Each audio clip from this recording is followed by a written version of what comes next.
out of it.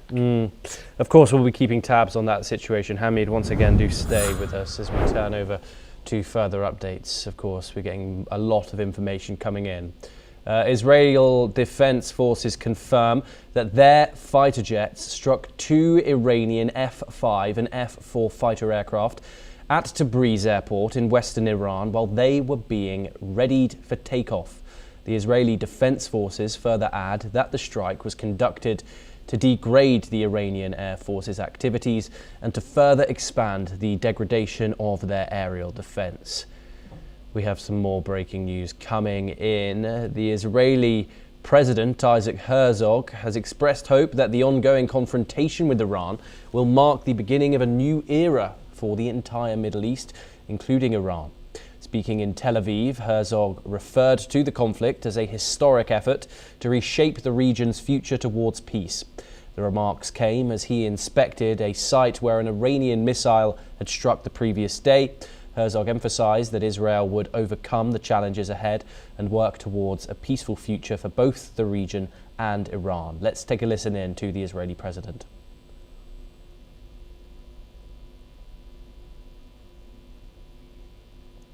Let's take a listen in. But what undermines peace all the time is terror instigated by this Iranian evil regime. That's why we're here. The people of Israel are strong, the Israeli army is strong, the American army is strong, and of course, our allies are strong. And let nobody fool himself. We shall overcome and hopefully bring a new era to the Middle East and Iran. Hamid, a lot to unpack there. First of all, let's start with the idea that 2 Iranian military aircraft. The physics was...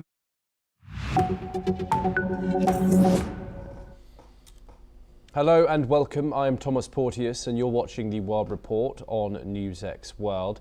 We are, of course, covering the ongoing escalation between Iran, Israel and the United States following the death of Iran's supreme leader, Ayatollah Khamenei. We move to our top update. US President Donald Trump says that he would be talking to Iranian leaders, signaling possible diplomatic engagement amid escalating tensions. Speaking from Palm Beach, Trump said that Iranian leaders wanted to talk and that he had agreed.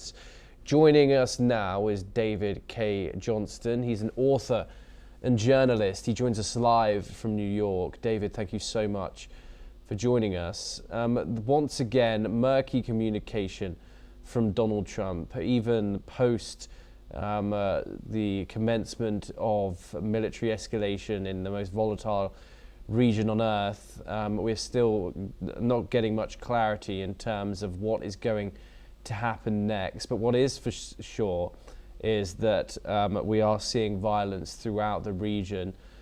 David, what's your analysis on Donald Trump mulling over the possibility of negotiating? I mean, 2 days ago, he was the United States was negotiating with Iran. Oman was mediating. Things, according to the Omani FM, were progressing, and then the next day, Israel and the United States kills the supreme leader of the country. How do you make sense of all this? Well, it's not very smart to take out a head of state. It invites other people to take out your head of state.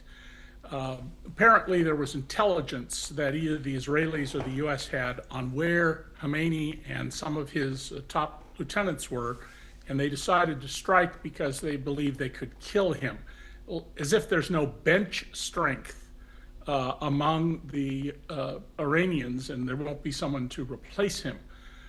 What's astonishing, Thomas, is that on a Friday, within 24 hours of when the attack began, according to the foreign minister of Oman, the Iranians offered Trump a better deal than Barack Obama got in 2015. And so here the Iranians who held back during the 12-day war offered Trump a better deal than Obama got, would allow him to boast that, oh, I'm a great negotiator, I got a better deal. And instead, they attack. And there's no other way for the Iranians to read this, but there's no point in talking to the United States because it's not trustworthy. Indeed, joining us as well in this discussion is Ross Feingold. He's a political analyst. He joins us live from Taipei in Taiwan. Ross, do you think there's any chance of diplomatic negotiations taking place between the United States and Iran after the events of the past 24 hours? There's always the possibility. I mean, if we go back over the decades and the ill will, to put it lightly, between the United States and Iran, but they still engaged in the negotiations that resulted in the previous arrangement under President Obama. And even if we go back to just less than a year ago, after the United States and Israel bombed Iran's nuclear facilities, Iran still engaged in negotiations in recent months. So there's always the possibility, but ultimately that's going to be up to the leadership group, or the new leadership group in Iran. What we could say at the moment, based on President Trump's remarks, is he's open to that possibility, as opposed to President Trump saying, I have no interest in talks, I'm just going to keep using military force. So however unlikely the possibility is, the possibility does still exist. And I would just add, I don't think Israel and Prime Minister Netanyahu would be encouraging President Trump to engage in negotiations. But I do think the Gulf countries, even though they've been attacked by Iran in recent hours, I think they would say that if Iran is willing, we hope, President Trump, that you are also willing to have negotiations. That teases up well for the next question. David, I wanted to move back to you for that. We've, of course, over the past 24 hours seen the Iranians bomb 8 different countries where American military bases are based. The Trump administration seemingly has a newfound fondness for these Gulf countries, your Saudi Arabias, your UAEs, your Qatars. How might this conflict affect those newly found warm relationships? Iran has actually told the counterparts of those countries to blame the United States, to blame Israel. How do you see those relationships moving forward, given the actions of the past day? Well, the leaders of Saudi Arabia, the UAE, and some other countries have urged Trump in the past not to start a war with Iran, which, by the way, Trump has no authority under the Constitution to do. This is a dictatorial act by Donald Trump. And the reason that these countries have warned against attacking Iran is exactly what we're seeing now. You saw, for example, missiles from Iran strike the tourist city of Dubai. This is not good for business. This creates unnecessary risks as they view it. And what they want is the Iranian regime contained. They have not been at all interested in getting into a war with Iran, which has about 1 million trained soldiers, but clearly not all of them in active duty, but a very large trained military. So one thing I'm sure you're not going to see is a ground assault by the US and Israel in Iran. Do you see Congress getting involved in this at all? Ross, how is this likely to fees back home? Unlike the 2003 invasion of Iraq, this hasn't been approved by Congress. It would also be seen as something that's pretty unpopular with the American public. Donald Trump did campaign on not dragging the United States into what are called forever wars. How is this going to fees back home in the coming week or so? Yeah, that's the key. We're really going to have to wait and see, because we're only a few hours into hostilities. A big factor in answering your question is going to be death or injury of U.S. service people, and there's already reports in recent hours that, in fact, several U.S. service people have died. The Department of War has confirmed that. But of course, Democrats are going to say that President Trump really does require congressional authority, and there are going to be a few Republicans who agree with that. But the majority of Republicans, as they do, are going to agree with the White House, and they're going to defer to the White House.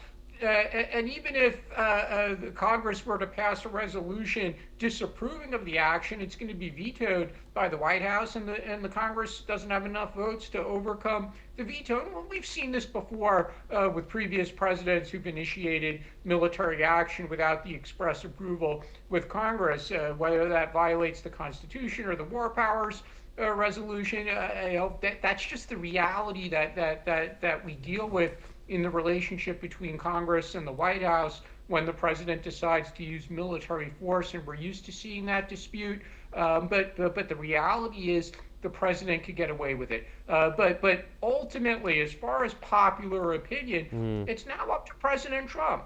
He needs to explain this to the American public, why it was necessary. And he likes to be his own spokesperson, whether that's speaking to the media before he gets on a helicopter at the White House, or on an aircraft tarmac, or at a lectern in the White House, or using Truth Social.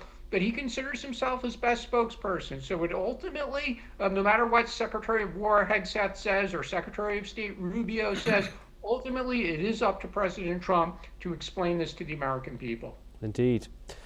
Ross, do stay with us. David, do stay with us. We're turning on to our next story. According to reports, the death of Iran's supreme leader, Ali Khamenei, in Israeli and US strikes has been described as a step forward by his nephew, Mahmoud Moradkhani. Speaking from his home in northern France, the 62-year-old doctor who opposes the regime expressed his relief over Khamenei's death, viewing it as a symbol of hope for the country's future. Moradkhani stated that while war and military interventions have hindered the political process, he believes that this was a necessary step towards change.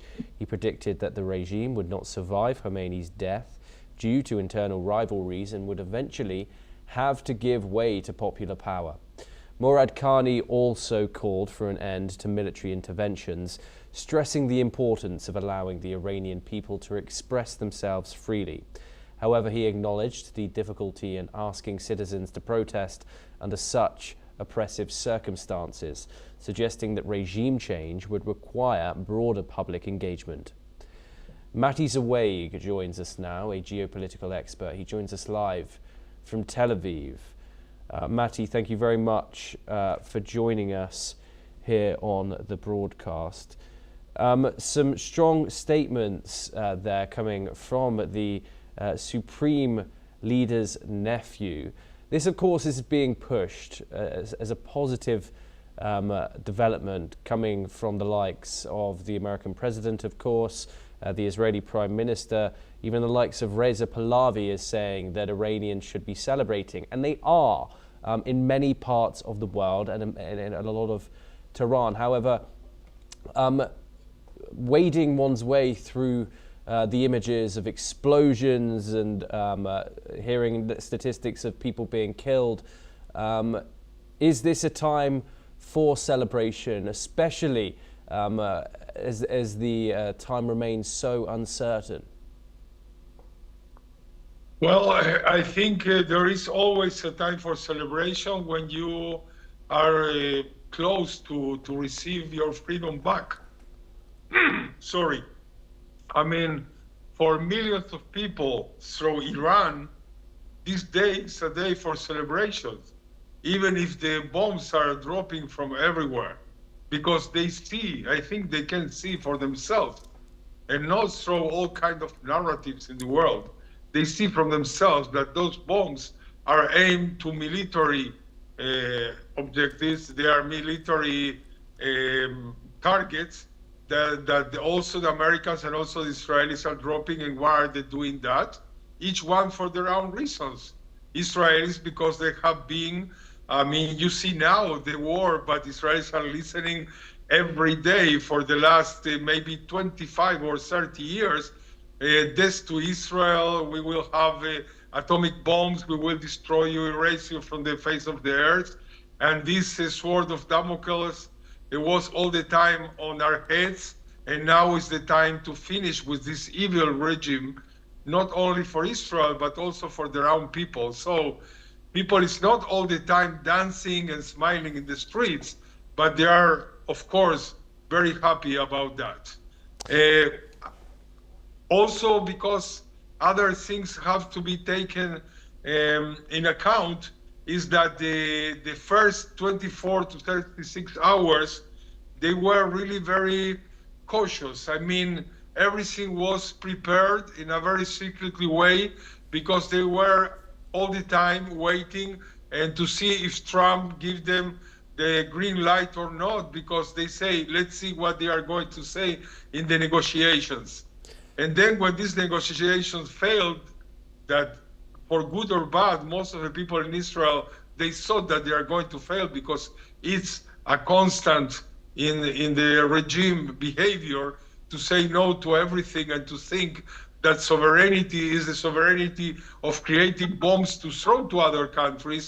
So in this case, we knew that in some day it's going to start the war. Probably on Saturday, we thought, because, you know, all the stock markets are closed that day, so it was the best for the Americans too.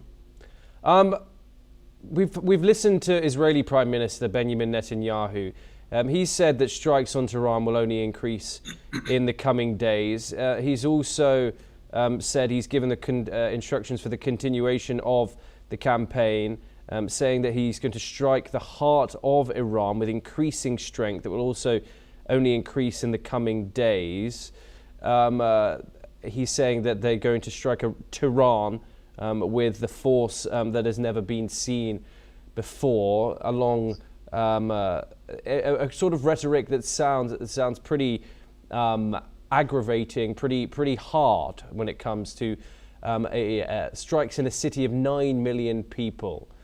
What are your thoughts on how and the way that Israel is going to conduct themselves in this war?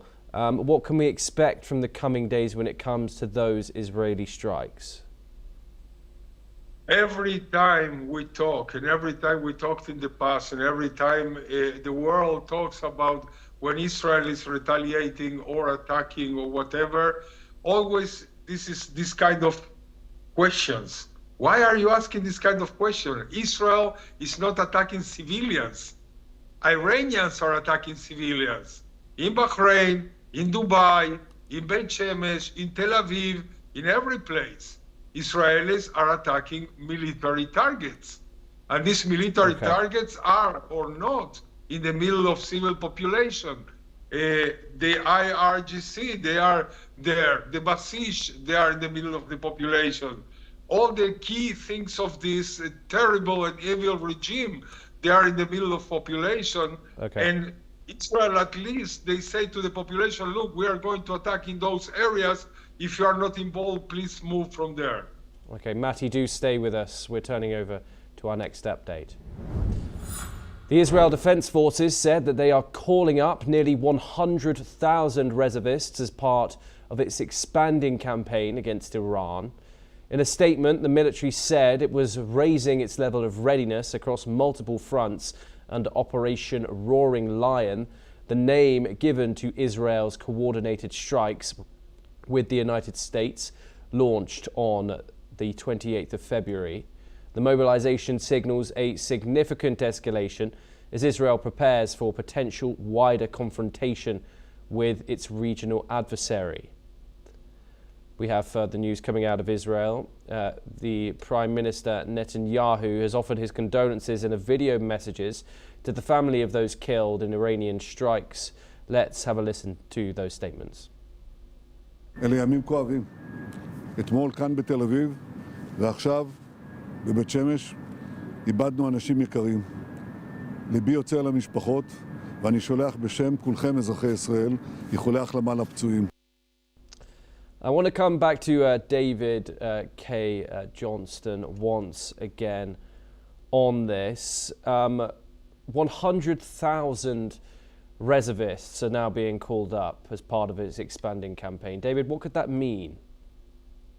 Well, clearly the Israelis do not expect this is going to last a very short time.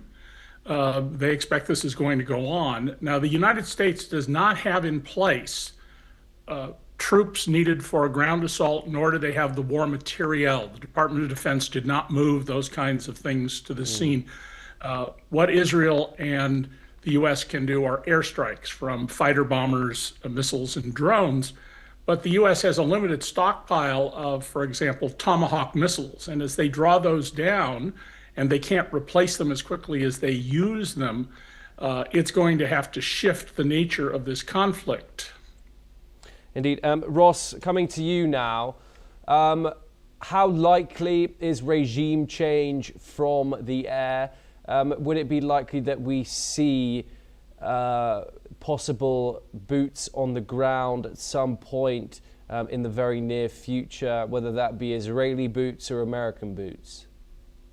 To answer your second question first, boots on the ground, I think President Trump is very reluctant to do that. And frankly, I can't imagine a scenario where Israel would do that other than very, very specific targeted operations after which the troops would withdraw. So if it's the assassination of a political or military leader and Israeli troops were on the ground to undertake such an operation, that's certainly possible. But actually occupying sections of Tehran or other Iranian cities, I can't imagine Israel undertaking that kind of operation. But as far as regime change goes, the reality is this regime has shown resilience. There's been multiple occasions of mass protest over the past 15, 20 years. And very often people say this is the time that the regime is going to fall. Look at the number of people that are in the street protesting and the nice words said by governments around the world about it's time for democracy and for the theocracy to step away and allow free elections to occur. But the regime has shown resilience. Sometimes they do that, frankly, by murdering their own people. The safe assumption in this situation would still be that the regime is able to survive. But ultimately, if the regime is going to fall, it would take more people to go to the streets than we've seen in the past examples of those kinds of mass protests in Iran. And frankly, some of those security services would have to give up their support for the regime, whether that's the police or the military or the Revolutionary Guards. And at the moment, it seems unlikely that they would switch sides. But it is always a possibility, and we have seen that in other countries over the past 40 plus years, going back to when the Eastern European communist dictatorships fell. It's certainly possible, but at least at the moment in Iran, that does seem unlikely. Matti, coming to you next. We've seen 9 Israeli citizens killed today. What's the feeling in the country? Of course, unlike the United States, Iranian missiles can indeed reach Israel. Of course, Israel has the Iron Dome in place, a world-renowned missile defense system. Is there a feeling of fear? Is there a feeling of determination? What's going on there? Well, if you are a normal human being, you have the feeling of both fear and resilience. And this is what this is in Israel about. I mean, you have to fear, so we run to shelters. I've been enjoying myself like 6 times today in the shelters of my building, every time for 30 minutes or 40 minutes or whatever. And also, it didn't start today with the 9 dead. It started yesterday with the one missile or maybe 2 that fall down in the central part of Tel Aviv. And because a shelter was hit directly, also the people inside was trapped, and 1 person was killed and a lot of people were injured. Maybe 2 people already are killed, I heard now. And also today, it was really a tragedy with all these people in Beit Shemesh. It's a mixed city of religious and non-religious people. In this case, they were religious people that they were coming from prayers, and they were in an area with a shelter, but not good enough to protect them. And 9 of them were killed. And people, of course, is very sad for everyone that is dying now, but it doesn't break, even with all and despite all the political divisions in the country, at least 90 to 95% of the people, they think that the target of doing a regime change or weakening the Iran's regime to a point that they are not going to recover themselves for many, many years is something that worth it, because what was in June was not enough. And we knew that all the negotiations are not going to give anything because of the nature of this regime. They are supremacist, jihadist killers. They want to conquer all the area and beyond. It's not only destroying Israel, it's destroying the Western civilization. So we knew that this is going to be what's going to happen. And that is what's happening now. And we are waiting our forces together with the American forces to finish in one way or another the Iranian regime. But one thing about regime change. Okay. I think everybody understands that it's not enough that you attack from the air or from the sea or submarines or whatever.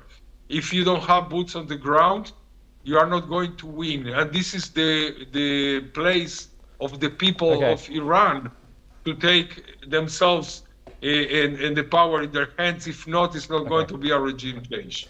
Okay, Matti, David, Ross, do stay with us as we turn over to our final developments.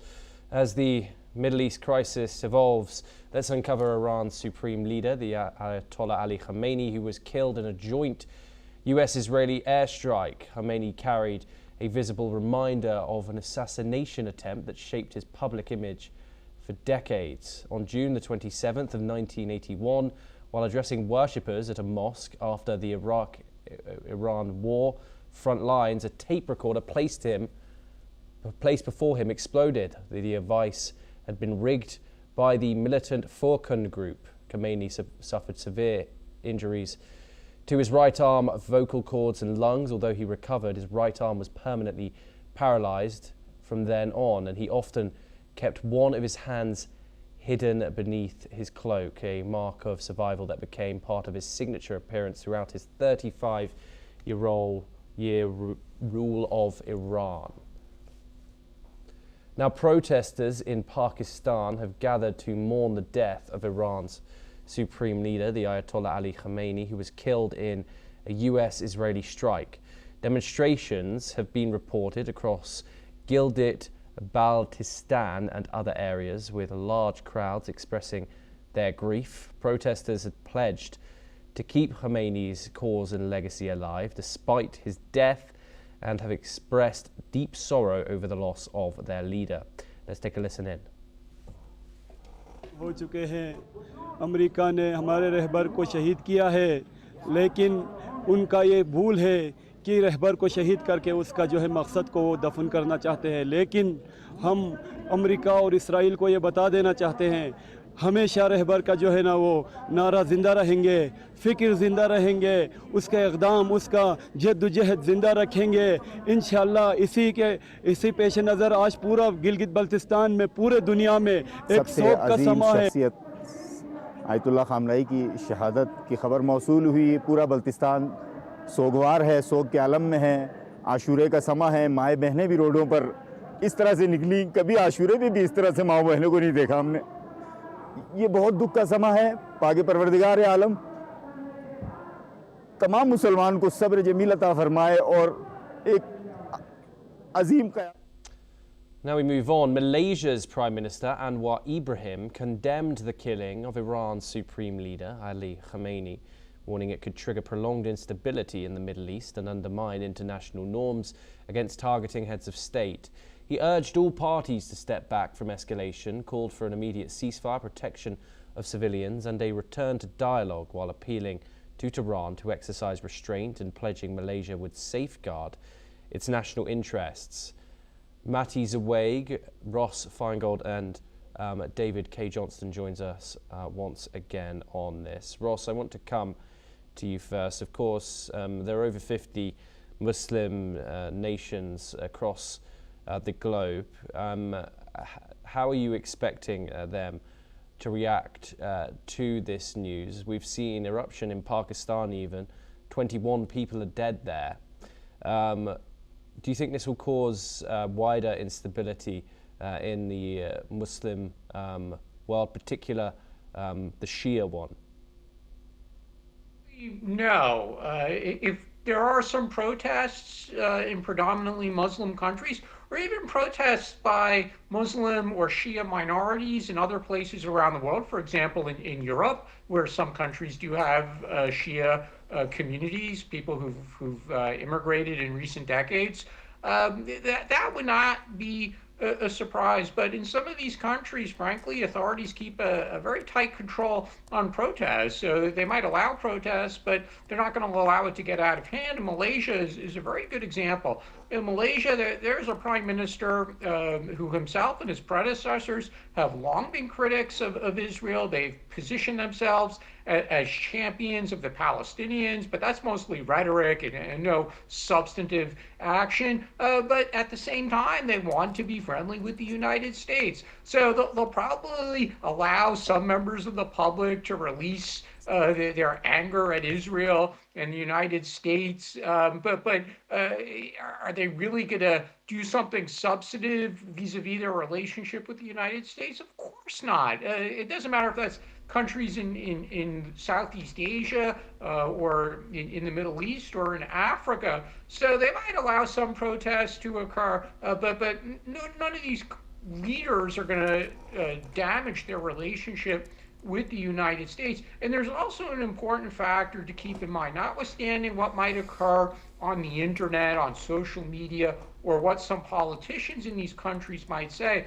The reality is Iran had very few friends around the world. It had a good relationship with Russia, has a good relationship with China, but beyond that, unless it's some odd random country that is vehemently anti-America or anti-Israel, Iran just doesn't have many friends around the world. So that'll also factor into how political leaders in other places approach this as we go into the beginning of the business day on Monday around the world.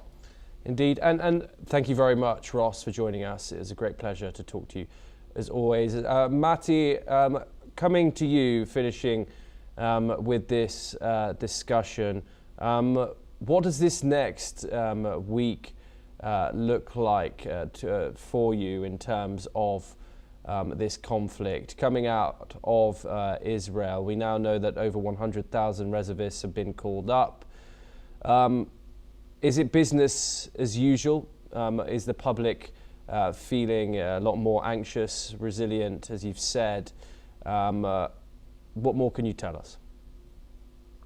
Well, if you listen to this quantity of reservists, it sounds a lot, especially for Israel. And it is a lot, especially after all their callings that these people have in the last 2 years. They are really exhausted and they are calling them again now. 100,000, it's a big number for us. Anyway, all these soldiers, they are not connected with the Air Force or other forces that they are attacking in Iran.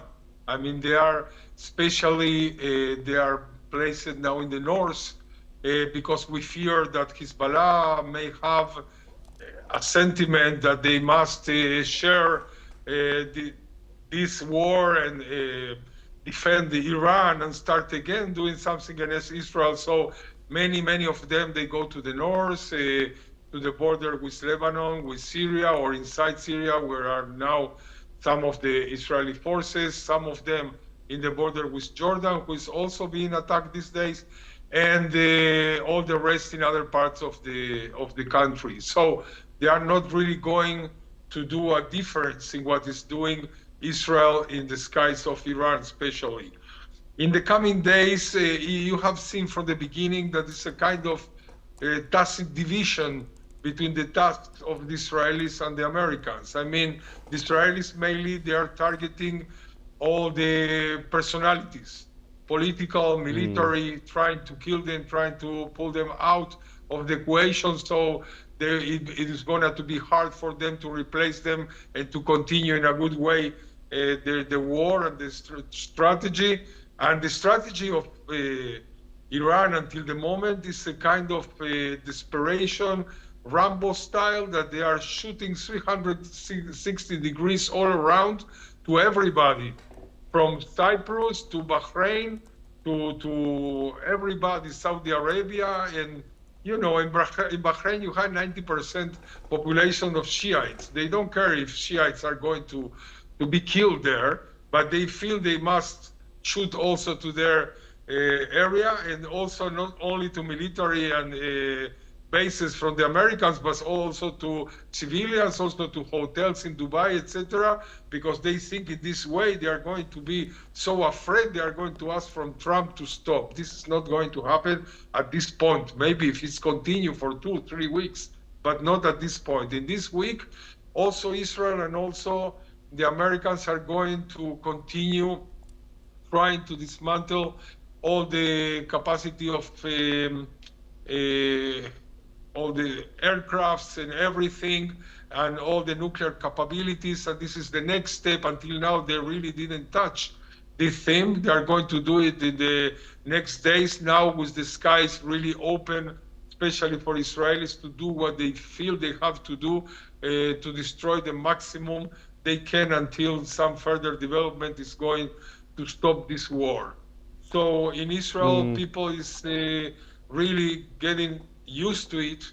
We are running to the shelters. We will continue running to the shelters and defending ourselves, because when you don't have a weapon in your hand, it's much harder and it's frustrating even. But thanks God, we are being prepared. In most of the cases, unfortunately, there has been a couple of cases now that they couldn't cope with all big missiles, but we hope we will finish in 4 or 5 days most of the work. Matti, thank you so much for taking the time joining us here on the broadcast. Great pleasure to talk to you. We now move on to other news today. And according to reports, Canada's Prime Minister Mark Carney is set to meet with Indian Prime Minister Narendra Modi on Monday amid ongoing trade uncertainty with the United States. The Minister of External Affairs, S. Jaishankar, has welcomed Canada's Foreign Minister, Anita Anand, in New Delhi, expressing anticipation for the upcoming prime ministerial meeting. Report suggests that this visit can be seen as a key moment for strengthening bilateral ties between Canada and India.